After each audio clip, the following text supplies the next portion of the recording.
IMC प्रमुख मौलाना तौकीर रजा ने लखनऊ में एक बार फिर आरएसएस और बजरंग को दल को लेकर बयान दिया। उन्होंने कहा है कि आरएसएस एक आतंकी संगठन है और इस पर लगाम लगनी चाहिए। इसी को लेकर हम बरेली में मौजूद हैं। देख सकते हैं उसमें तमाम जो मुस्लिम समुदाय के लोग रहते हैं और ये आलम नगर पड़ता है। इस उनके बयान को लेकर ये बरेली के मुसलमान कैसे देखते हैं, क्या सोचते हैं, नहीं से जानते हैं। भाई क्या नाम है आपका?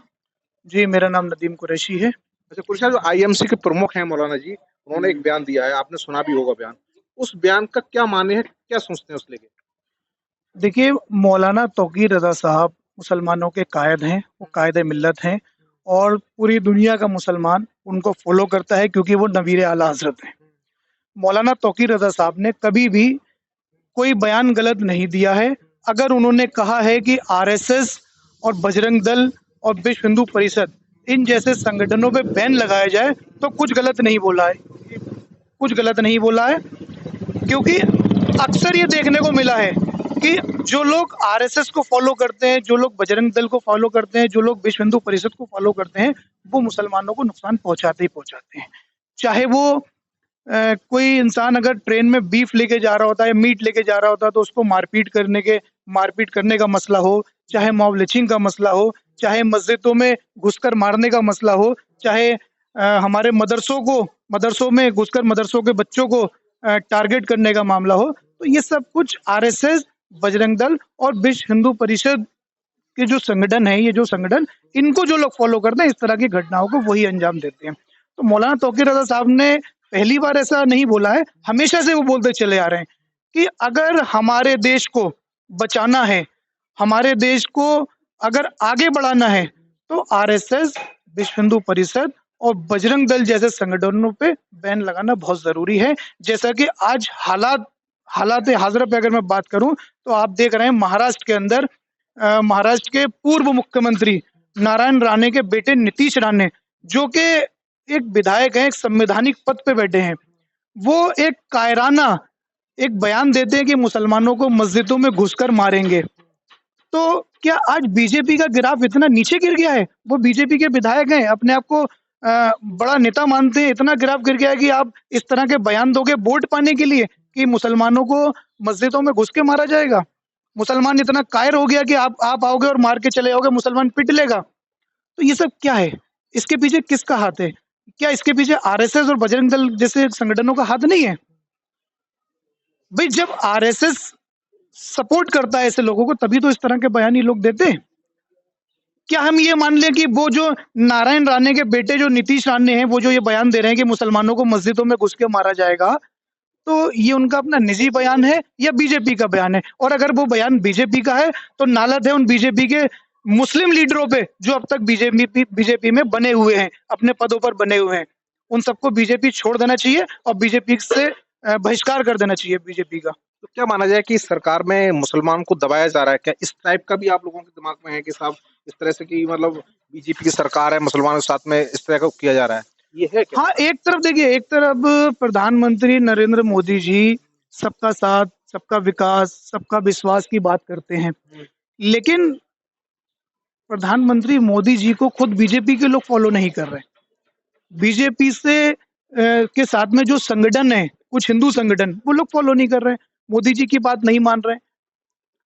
भाई आप एक तरफ तो सबका साथ, सबका विकास और सबका विश्वास की बात कर रहे हो और दूसरी तरफ मुसलमानों के साथ में जुल्म कर रहे हो, जास्तियां कर रहे हो, उनकी लीचिंग कर रहे हो, मदरसे बंद करवा रहे हो। ये सब क्या है? तो वो तो ये कह रहे हैं कि जो अवैध मदरसे हैं हम उन पर कार्रवाई कर रहे हैं, सही मदरसे कहाँ बंद कर ठीक है। एक तरफ प्रधानमंत्री मोदी जी ये कहते हैं कि हम ये चाहते हैं मदरसों में एक हाथ में कंप्यूटर और दूसरे हाथ में कुरान हो।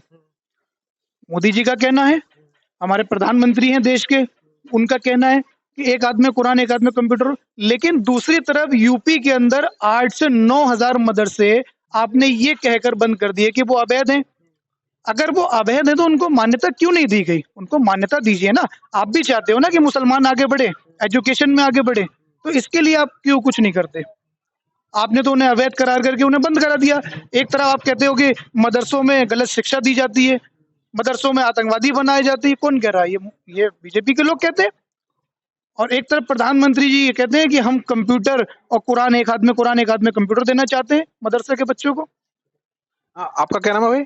ज़ैनुल मिर्ज़ा। अच्छा, आपने तौकीर जी का रजा साहब का बयान तो सुना ही जी, होगा। जी, उस बिल्कुल। बयान को लेके आप कैसे देखते हैं? उन्होंने किस मायने को लिए बयान दिया है ये? देखिए, तौक़ीर रज़ा खां हमारे लीडर हैं और उन्होंने जो भी बयान दिया है, ये सोच समझ के ही कहा होगा और हम उस बयान पे सहमत हैं। सहमत हैं। कि ऐसा क्यों किया जा रहा है कि मुसलमानों को साथ में बीजेपी की सरकार में उन्हें दबाया जा रहा है? इस टाइप की कुछ वो है? देखिए, दबाया तो जा रहा है। देखो, हर जगह हिंदू, मुसलमान ये सब हो रहा है।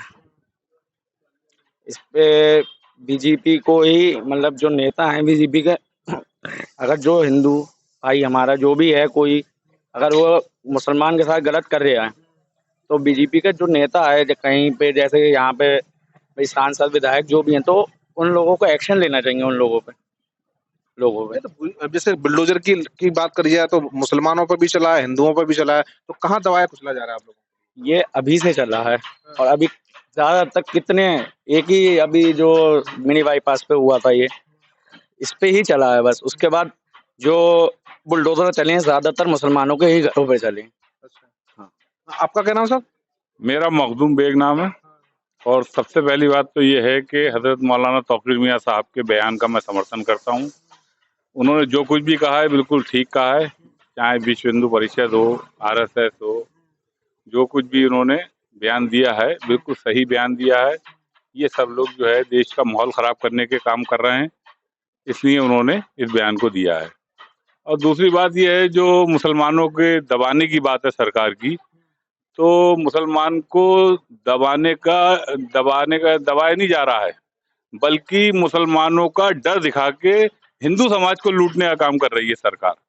कैसे? हर तरीके से आप देख लें, मुसलमान को डर दिखा के वोट जो लूटा जा रहा है हिंदुओं का, मुसलमानों का डर दिखा के कि मुसलमान आ जाएंगे तो ऐसा कर देंगे, वैसा कर देंगे। आज तक क्या पहली बार मुसलमान यहाँ पर आए हैं? सैकड़ों साल से मुसलमान यहाँ रहता आ रहा है, जो कभी नहीं हुआ। इस तरीके के बयान, इस तरीके की हरकतें बीजेपी वाले दे करके और माहौल को बराबर खराब करने का काम कर रहे हैं। हजरत मौलाना तौक़ीर मियाँ साहब बिल्कुल सही बयान दिया है उन्होंने, जो कुछ कहा है मैं उसका समर्थन करता हूँ। आप भी यहीं बरेली में रहते हैं? जी। आपका क्या नाम है? शाहनवाज खान वारसी। शाहनवाज जी क्या कैसे देखते हैं तौक़ीर रज़ा साहब का जो बयान को? हज़रत मौलाना तौक़ीर साहब ने जो बयान दिया है, वो बिल्कुल बहुत अच्छा बयान दिया है, क्योंकि ये बयान उनका आज का नहीं है, पहले का है और पहले भी देते रहे हैं। देश में जो भय का माहौल है, वो आरएसएस की वजह से है। आज कोई भी सफ़र कर रहा है, कोई भी रास्तागीर मुसाफिर सफ़र कर रहा है, तो उसे डर और दहशत का माहौल बना दिया। अगर आरएसएस ठीक है, तो उसे आना चाहिए, देश के सामने आना चाहिए, अपने देश के नागरिकों की सुरक्षा की बात करना चाहिए आरएसएस को। अगर वो अपनी जगह ठीक है आरएसएस वाले, आरएसएस प्रमुख मोहन भागवत, तो उन्हें देश के सामने आकर अपना बयान देना चाहिए। मुसलमानों को डरने की ज़रूरत नहीं है, मुसलमानों की सुरक्षा की बात करना चाहिए। ट्रेनों में सुरक्षा देना चाहिए, ट्रेन में आपको गोली मार दी जा रही है, रास्ते में गोली मार दी जा रही है, सड़क पे आपको मार दिया जा रहा है, बुलडोज़र चला दिए जा रहे हैं और 100 में अगर कार्रवाई अगर हो रही है, तो 99% में मुसलमान की हो रही है और 1% सिर्फ हिंदू की हो रही है कार्रवाई। आपका क्या नाम है? मेरा नाम अल्तमश रज़ा खान है। कैसे देखते हैं तौक़ीर रज़ा साहब के बयान के लिए? देखिए, हज़रत मौलाना तौक़ीर रज़ा साहब ने बजरंग दल और आरएसएस को लेकर जो बयान दिया है, ये कोई आज पहली बार नहीं दिया है। इस मुद्दे पर वो पहले भी आवाज़ उठा चुके हैं और वो पहले भी कह चुके हैं कि इन तमाम संगठनों पर बैन लगाना चाहिए, जिससे देश को, समाज को और देश के प्रत्येक नागरिक को नुकसान है। अच्छा, तो एक तरह से कहीं न कहीं मुसलमानों के साथ में अत्याचार हो रहा है, इसी को लेकर वो अपनी आवाज़ बुलंद कर रहे हैं कि साहब देखिए इस तरह से ये लोग करते हैं। जी देखिए, बिल्कुल अत्याचार हो रहा है। अगर हम बुलडोज़र की बात करें तो 100 में से 99% बुलडोज़र मुसलमानों पर चल रहे हैं। ये जो कानून है, संविधान है और ये अदालतें बनी हुई हैं, ये किस चीज़ के लिए बनी हुई हैं? अगर बुलडोज़र का फैसला भाजपा सरकार ही करेगी, तो फिर ये अदालतें किस लिए हैं? इनको बंद कर देना चाहिए। तो देखा ये तमाम बरेली के ऐसे मुस्लिम समुदाय के लोग थे, इनका साफ तौर पर कहना है कि जिस तरह से मौलाना तौक़ीर रज़ा ने आरएसएस और बजरंग दल को लेके जो बयान दिया है, वो कहीं न कहीं बिल्कुल ठीक है, हम उस बयान का समर्थन करते हैं। साफ तौर पर इन लोगों का ये भी कहना है कि इस सरकार में कहीं न कहीं मुसलमानों को दबाया जा रहा है और जो बुलडोज़र की कार्रवाई हुई है अभी तक, वो कहीं न कहीं मुसलमानों के खिलाफ भी ज़्यादा हुई, जहाँ की हिंदुओं के खिलाफ। तो जर्नलिस्ट संजीव के साथ मनवीर सिंह, टीवी 9 बरेली।